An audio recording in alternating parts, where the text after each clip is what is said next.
Document review simulations are one of the most challenging types of simulations CPA exam candidates face. This is because they are designed to test real-world job responsibilities expected to be facing newly licensed CPAs. In today's video, I am going to give you my best tips to master the document review simulations and beat these simulations. So, keep watching. Hey future CPAs, this is AUD AICPA. I'm a licensed CPA in the state of Colorado and I help students pass the CPA exam and become CPAs.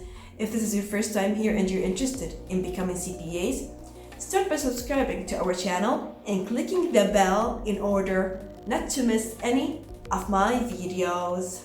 Task-based simulations form 50% of the CPA exam score, which means that you must do well in these questions to pass the CPA exam. There are actually 5 types of task-based simulations you will see on the CPA exam: the number entry simulations, the journal entry simulations, the choice list simulations, the document review simulations, and the research simulations. I will be covering each type of these simulations and how to master each in separate videos. So, stay tuned. Comment below and tell me if you find task-based simulations to be challenging and more difficult than multiple choice questions. For the business environment and concept section of the CPA exam, there are 3 written communication tasks. To learn my best tips and tricks to master the written communication section of the CPA exam, make sure to watch this video which I explained how to master written communications on the CPA exam. In today's video, I will be specifically explaining about the document review simulations and how to master these types of simulations. I will also give you a real example of a document review simulation from the AICPA sample tests at the end of this video to show you how these simulations look like and how to master these simulations. So, make sure to stay till the end of the video. So what are document review simulations? Document review simulations give you a real document and related source materials which contain underlined phrases, words, or even paragraphs that may or may not need to be corrected. You must decide which modifications must be made as needed.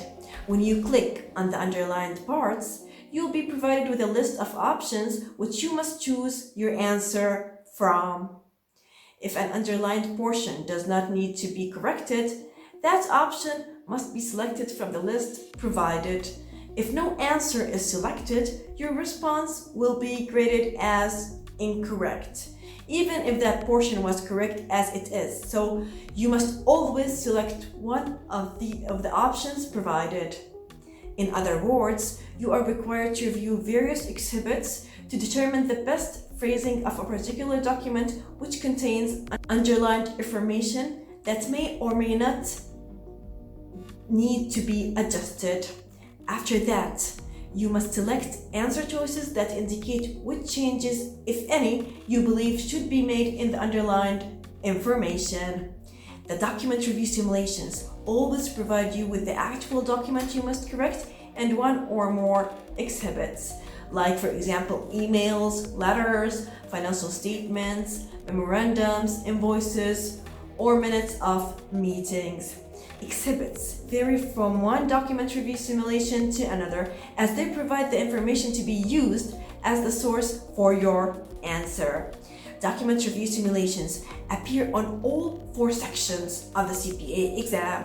To learn the 4 sections of the CPA exam and the structure of the CPA exam, make sure to watch these 2 videos which I explained about these 2 topics.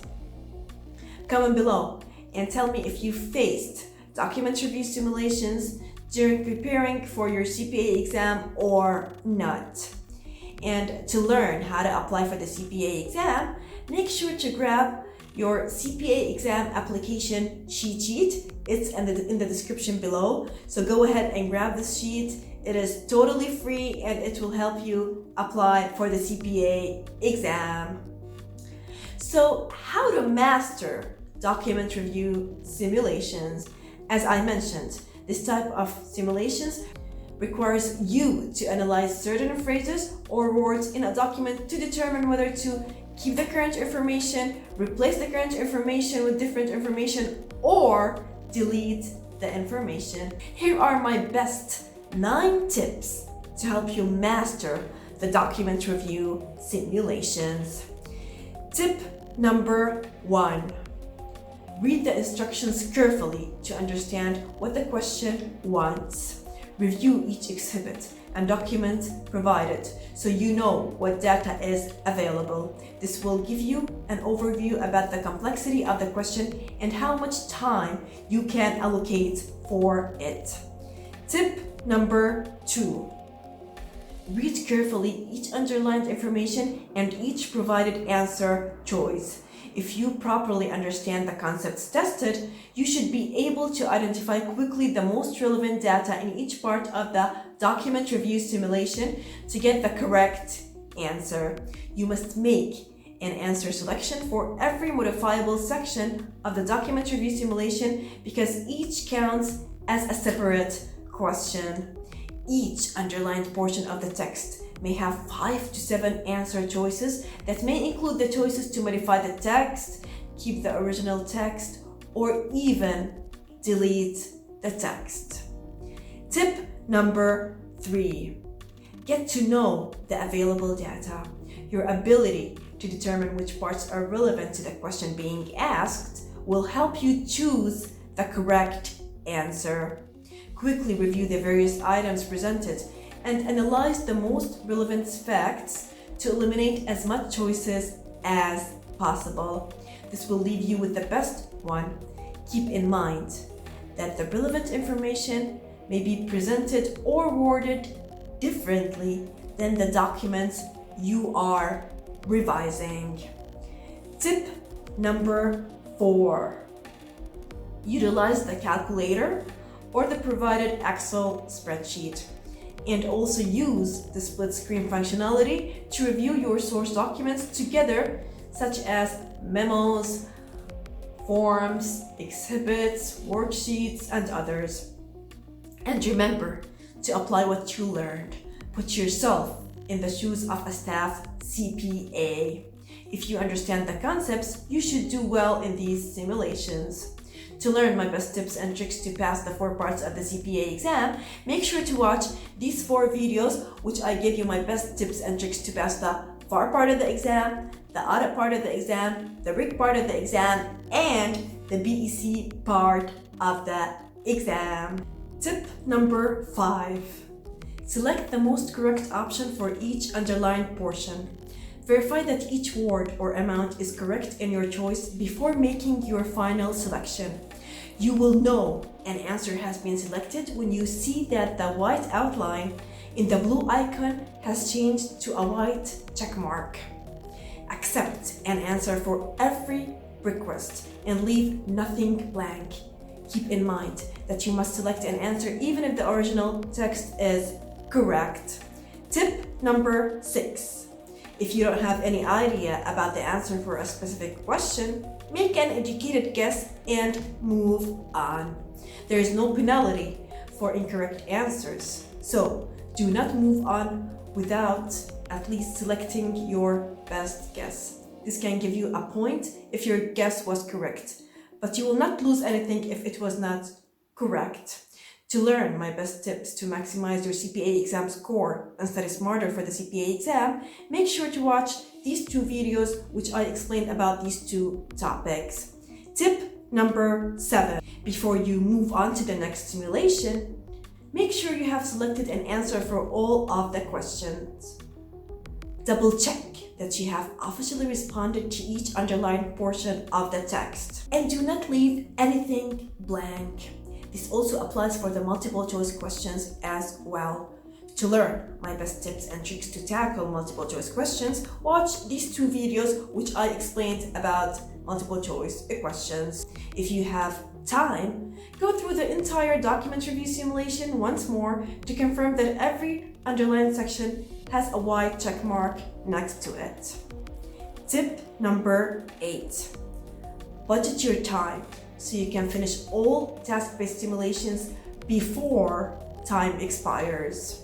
I recommend allocating from 25 to 30 minutes to complete the document review simulations. Ensure you go into the exam with a plan as to how you will manage your 4 hours and how much time you want to leave for your simulations. Track your progress to ensure that you will have enough time to complete all the tasks in the document review simulation. Tip number 9. Become familiar with the layout of these task-based simulations by practicing these simulations from the AICPA sample tests, which give you real questions and real exam screens. So it will help you get familiar with how these task-based simulations look like. These tests are found on the AICPA website. Just go to www.aicpa.org, search for sample tests, and you will find those tests. Most importantly, stay calm and be confident and focused while answering these questions, and remember to keep your eyes on the clock. In my opinion, if you understand the concepts and are doing good in multiple choice questions, you must do good also in task-based simulations, because these questions are simply giant multiple choice questions. Task-based simulations are basically training your brain to work on a problem in a different perspective. Okay guys, so here's an example of a document review simulation, and in this simulation, it's from the AICPA.org website, so it's a real question, okay? And as you can see here, as I explained, the document review simulation, it includes they're gonna give you some data, some information, and exhibits, and you're gonna here find some underlined text, some underlined sentences, which you will have to change. Either keep the original or delete, or modify the text, okay? So that's basically the document review simulation. Now, this exam is the audit exam, so I chose to give you this example from the audit part of the exam because I hear a lot of people struggling with the audit part. So here I chose the audit part, and as you can see here, we are in test number 4. And this is exactly the exam screen you will see when you sit for the exam. So you have here the countdown clock, which you should keep your eye on always and concentrate. And you have here a calculator. Here's the calculator, which you will use for computing numbers. And here's a desktop Excel and authoritative literature. As I said, I always tell candidates not to use the authoritative literature in the regular simulations unless they are really, really stuck and they really need it, because it will, waste your time, like searching for stuff and so on. And there's also an overview and the help button here. And you'll find here like a workspace area. It's like a space area where you can put the exhibits, open split screens, and do your work in this area, in this space to make it easier for you to compute the numbers and do your work. Okay, so here's a document review simulation, as I said, and as I always advise you, once you reach the task-based simulations in the audit exam or in any other exam, always guys, you have those arrows here where you can scan all the simulations in the testlet you are in. So you can move backwards or forwards and see the questions you have in this testlet. And based on your review, just scan the questions quickly, determine which ones you want to begin with. I always recommend begin with the easy questions. Begin with the questions that you are more comfortable and familiar with, that can give you points. We want to earn as much points as we can. So that's why I always recommend you guys to scan the testlet and start with the easy parts that can give you points, okay? And you can also here flag any question you face difficulties in. Here we have the flag button, which will put it flagged in red, okay? So here, let's solve together the this document review simulation. And as I said, how do you know it's a document review? From here, when you see those underlined text, this means that you should review some documents and change, modify, or keep the text as it is, or delete it based on the data and your understanding of the requirements. So here we have the exhibits also. It's very important to review the exhibits quickly, see what each exhibit has. So here we have, like, they're giving us here a comparative trial balance, an email from the CFO, minutes of special meetings. So there are 3 exhibits that you should use during solving this question. Okay? Now, the first thing you should do when you begin answering the question is read the question carefully. You should read the instructions carefully. Know and understand the question. Understand what they want exactly from you in order to be ready to answer properly the question. So let's begin now solving this question together. A CPA firm is preparing for the Year 6 audit of Hiver Company, a calendar year-end non-issuer. An audit staff member used the Year 5 audit request list for Hiver as the basis for drafting the Year 6 request list. Additional client information was obtained during the audit planning meeting with the client. So we have here a list of requirements. They are preparing a list of requirements for the Year 6 audit, okay? They were in the planning stage, and they were, obtaining some information for the planning stage. As the audit senior for this engagement, it is your responsibility to review and revise the Year 6 request list for Hiver as needed. Use the additional client information in the exhibits above to revise the draft request list, correcting any errors and removing any inappropriate or unnecessary items, given the overall context and purpose of the list. Ensure that the Year 6 list is appropriate given the information provided. So we are here presenting an audit senior, okay? You are here an audit senior who is supposed to review the list of requirements, and based on this list, you should modify some stuff in the list, maybe delete some items, add some items, or keep some items as they are, okay? So this is what the question wants from us. And here they told us that they gave us some information, some exhibits. You should always review all the exhibits and understand them in order to be able to answer the question correctly. Materiality for the Year 6 financial statement audit is $55,000. Okay, so they give us here the materiality level. To revise the audit request list, click on each segment of underlined text below and select the needed correction, if any, from the list provided. So here they're telling us specific instructions how to answer a document review simulation. You should just click here, for example, on the underlined text. So here we have this one is underlined. So you're going to click on it this way, and once you click on it, you're going to get a list of options.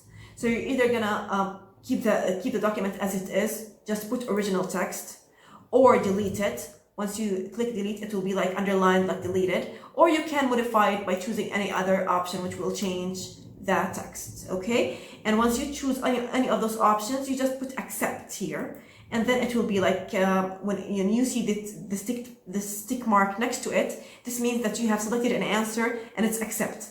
And if you put delete and put accept, you're gonna see this, this line over the text that means that it was deleted. Okay, and always this stick mark means that you have solved the question, that you have put an answer, which makes you confident that you did not miss anything, because here there's a risk that you may forget to answer some of those underlined texts. So that gives us a hint that you have answered this question. So here we're gonna put reset. If you want to remove any answer, just put reset and confirm reset, and it will go back not answered again. Okay, so if the underlined text is already correct in the context of the note disclosure, select original text from the list. So if you want to keep the text as it is, always put original text here and put accept, and it will stay as it is. Okay. If you want to delete it, if remover of the entire underlined text is the best revision to this list, select delete. Okay. If you want to remove it, just put, as I said here, delete and accept, and it will be like deleted. Okay. So be sure to understand these instructions carefully and know how to solve them, because if you don't understand it properly, this may cost you points and you will lose points. Okay, so let's see the exhibit. So here we have a comparative trial balance. That's the first exhibit. They give us a comparative trial balance for 2 years. Okay, and we got also here an email from the CFO for some decisions took by the company, and we have here some special minutes of special meetings. These are all items we need during our understanding phase of the client. Here it says audit request list draft. Please have the materials listed below ready when we arrive on site. So this is our list of requirements from us to the client. Unless a different date is specifically stated, these documents should be as of and for the year under December 31, year 6. So this is the list of requirement: a final trial balance, bank reconciliations, bank statements, property, plant and equipment. So here's the first item that we should answer here: either keep as it is, delete, or modify. It says here, Edgewater Industrial Estate Lease Agreement. Okay, so here, is there any industrial estate, any Edgewater Industrial Estate Lease Agreement? So that's what we should figure out. We should look for any document anywhere here from the exhibits that says that there is any such a lease agreement, in order either to keep it as it is or delete it or modify it based on what documents are available. Okay, so in order to get the information to answer this question, we should go here to the exhibits and look at any documents that talk about this lease agreement, this estate agreement. Okay, so let's here see the email from the CFO, because usually such an agreement should be taken on the CFO level, right? They are like some things from the management level. So here's the email from the CFO. What does the CFO here say in the email? Edgewater Industrial Estate, the subject. Controller, we have agreed on the terms for the purchase of our office in Edgewater Industrial Estate. So what it is, it's a purchase.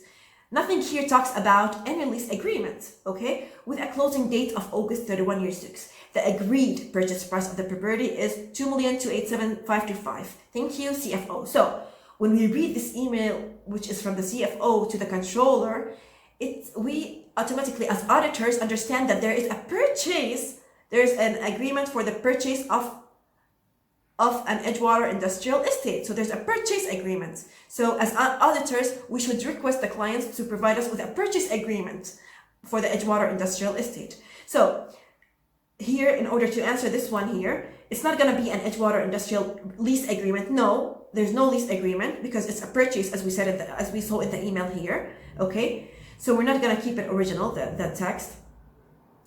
And we're going to see the other options here. Always, guys, look at all the options. Read all the options before you put delete text. Always read all the other options. Okay, so let's read the other options. Edgewater Industrial Estate Property Tax Expense Analysis. There's nothing here talking about tax expense analysis. Edgewater Industrial Estate Purchase Contract. Yes, there is something talking about a purchase contract. They are purchasing this industrial real estate, right?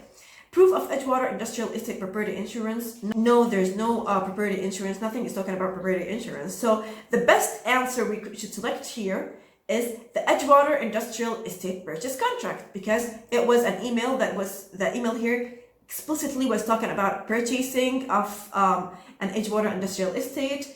And so we, as auditor, we should request the clients to give us the Edgewater Industrial Estate Purchase Contract. And so just select it here and put accept. Okay, and once you see the tick mark next to this line here, this means that you have selected an answer, that you have answered this point here. Okay, now let's go to the next one and see furniture and fixtures purchase documentation.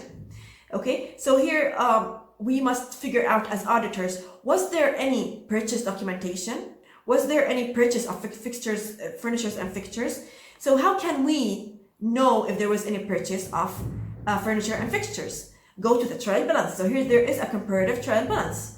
Okay, so we just go to this comparative trial balance. As auditors, we always should, the first thing we should get always is a trial balance, and we should get a comparative trial balance for the 2 years and perform a horizontal analysis between the prior year and the current year, right? I'm sure any auditors out there will understand what I'm talking about, because we need to analyze the accounts, see any significant changes between period year and current year in order to request the relevant documents and do our analysis and our tests properly. Okay, so here we're gonna go to the furnitures and fixtures and see, were there any increases on them? Okay, because if there's an increase on furnitures and fixtures, this means that there were purchases of furnitures and fixtures, okay? So let's see here on the trial balance. So as you all know, guys, you should all be familiar with a trial balance and how it looks like in order to be able to answer such questions quickly. So that's why I always advise you to take the far part before the audit, because to be familiar with the accounts and with how a trial balance looks like, right? So always we have the first thing, the banks, then account receivable, and we have then some other current assets and prepayments, and then comes here the fixed assets, including the furnitures and fixtures. So here we have the furnitures and fixtures, right? Here they go. Okay, you can use always the highlight. I advise you always to use the highlighter. You have here an option for highlighter, which you can use in the exam to highlight any accounts, any words, any numbers you want to review or you want to analyze during the exam. So here's the furniture and fixtures. Okay, guys. Now, what we want to see here is what we want to see is the movement on furniture and fixtures from the last year to the current year. Okay, so here's the furniture and fixtures, and here's, as we said, the trial balance for year 5 and year 6. Okay, so the furniture and fixtures for year 5 was 201,500, and for year 6 201,500. Were there any increases on furniture and fixtures? No, it's the same amount. No additions, no purchases. So basically, we don't need, as auditors, once we see that there's no movement on the furniture and fixtures, so we're not going to request a purchase agreement. Why would we request a purchase agreement if there's no even movement on this account, if there was no even purchases of furniture and fixtures, right? So here you can use always the split screen, put here the trial balance or the documents you are using during the exam, and the question next to you here, okay? Use the workspace over there to put the exhibits, open them all, like use a split screen, and keep the question here next to you in order to be able to, look here and there. So furnitures and fixtures, purchase documentation, no. As I said before, so we're not gonna keep it as it is. And we're going to look at all the other options. So always review the other options, guys, here. Furniture and fixtures sales documentation. Were there any sales of furnitures and fixtures? No. As we said here, the amounts here are the same. No purchases, no sales. The same amounts for the 2 years. Office equipment purchase documentation. We're going to here go to the trial balance, go to the office equipment. We're going to here have to go to the office equipment and see, was there any movement on the office equipment? In order to answer this question, let's see, here's the office equipment. And here's the highlight of the office equipment.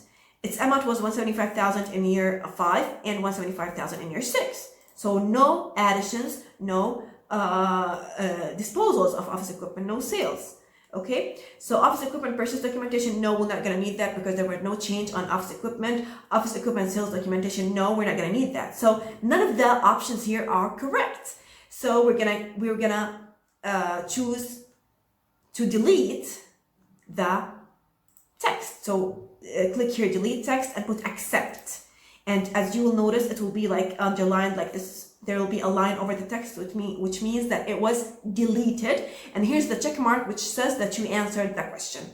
Let's go to the next one now. New motor vehicle purchase agreement. The same thing. Go to the trial balance, the comparative trial balance, see the movement on the vehicle, the motor vehicle. If there is an increase, that means that there was an addition to this vehicle, motor vehicle, and we may request a purchase agreement, the vehicles. It was 36,500. Here's the vehicles. Okay, let me highlight it for you.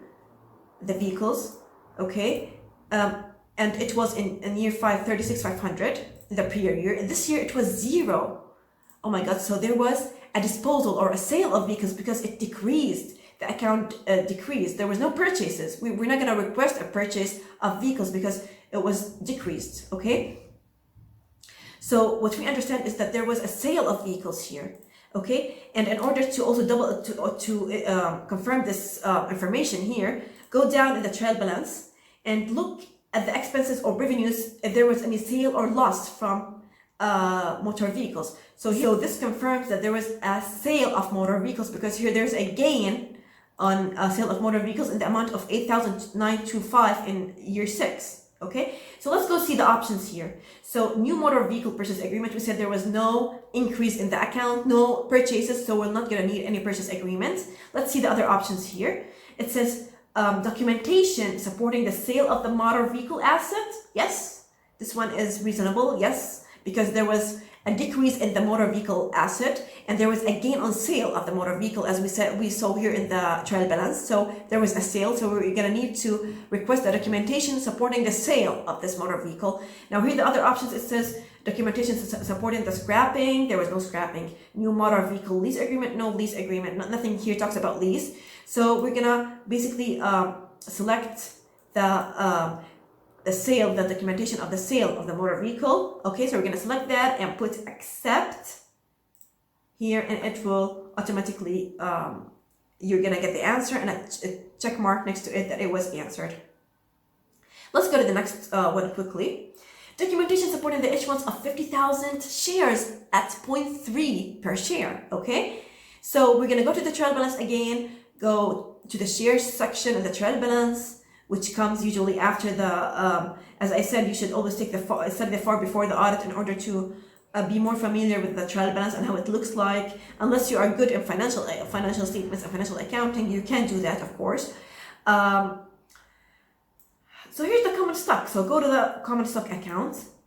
Okay, here's the common stock account. Here's the additional paid-in capital account. In order to see, was there an additional stock, as it says? Was there an issuance of stock?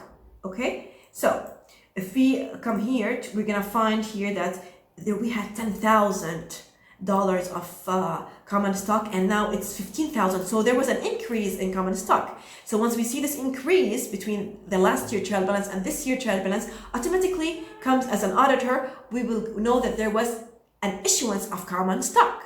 So yes, there was an issuance, but at how much, how many stocks and at what value? This is what we should know also here. So there was here an increase by $5,000 in the common stock, and the additional paid capital was increased also from 100,000 to 110,000. So there was here an increase by $10,000 in the additional paid capital. So there was a total increase here in $15,000 for all the common stock, out of which 5,000 were increased in the common stock. And it says here that we have a 0.1, the par value was 0.1 per share. Okay, so we have here a par value of 0.1 per share. So automatically we should know, once we see that the common stock increased from 10,000 to 15,000 at 0.1 per share, that means that there was an increase in 50,000, an issuance of 50,000 shares, right? So we had an issuance of 50,000 shares because 5,000 divided by 0.1 will give us 50,000 shares, right? So we got here the number of the shares. Now we should know the price. At what price were they issued, right? We're gonna here go to the additional paid-in capital. We have 10,000 increase in $10,000 in the additional paid-in capital. $10,000 divided by 50,000 common stock, which we computed here from the common stock par value. We computed it when we divided the 5,000 divided by 0.1 gave us 50,000 stocks. Okay, here we just take the additional paid-in capital, the increase in paid-in capital, which is $10,000, divided by 50,000 stock will give us $0.2, which means that the additional paid-in capital, the additional price of the stock is $0.2 plus the par value of 0.1. So this will give us a $0.3 per share. So let's see here the options quickly in order to answer this question. Documentation supporting issuance of 50,000 shares at 0.3 per share. So actually this is the correct answer. There was an issuance of 50,000 stocks at 0.3, as we saw here from the computations we made on the trial balance based on the movements and changes in the accounts on the trial balance.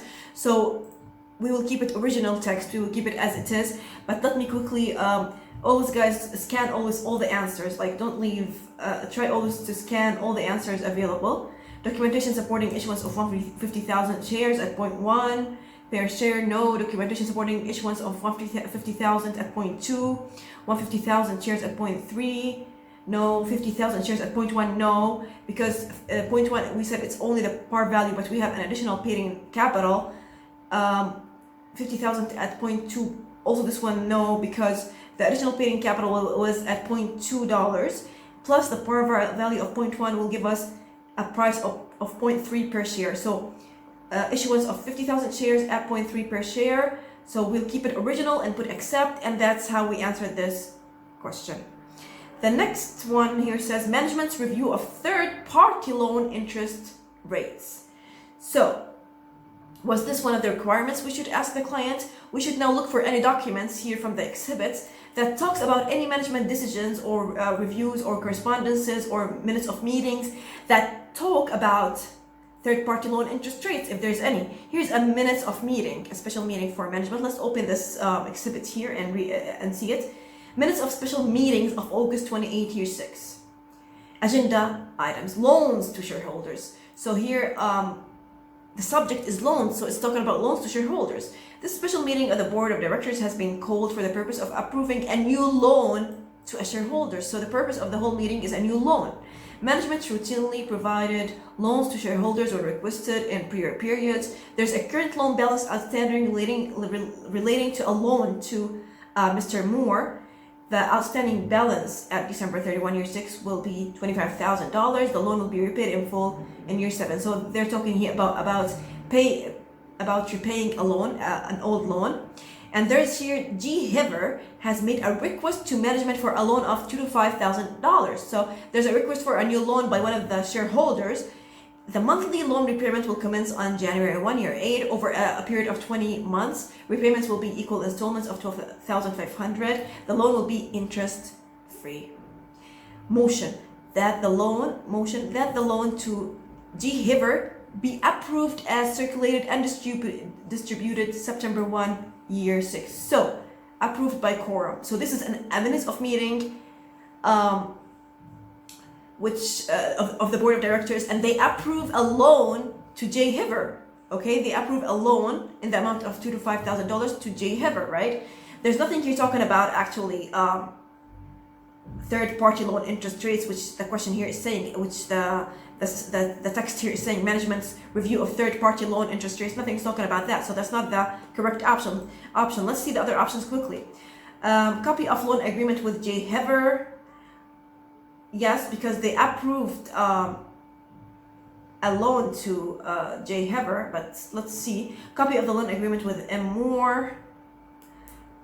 No, actually, there is no like a new loan agreement. We're talking about how to repay and settle this loan and repay in full. So actually, it's what we will request based on this board of director meeting, which approves providing the loan to J. Hiver, is we will need the copy of the loan agreement with J. Hiver, because now they approved it, and after that they should sign the agreement with him.